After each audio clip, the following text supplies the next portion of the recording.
Okay, let's have this item.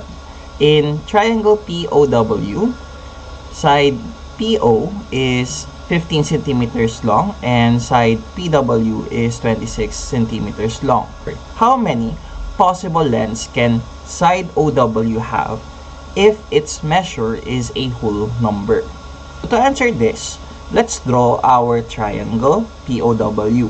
So meron siyang side 15 centimeters and 26 centimeters. Now the question here is how many possible whole number na length yung third side. To solve this, we know that the length of any side of a triangle must lie between the sum and positive difference of the lengths of the two sides. So ibig sabihin, para magka-front tayo ng triangle, the third length must be between the positive difference and the sum of the two given side. So let's try to substitute them. 26 minus 15 and the other one is 26 plus 15.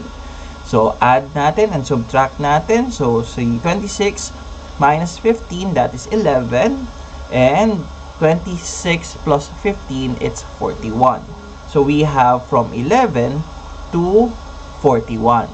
Now, how do we know kung ilang whole number siya? Gagamitin natin tong formula for the numbers of integers between two numbers A and B is B minus A minus 1. So, 41 minus 11 minus 1 para makuha natin yung total whole numbers na pwedeng maging third side ni OW or ni triangle POW is we will use this formula.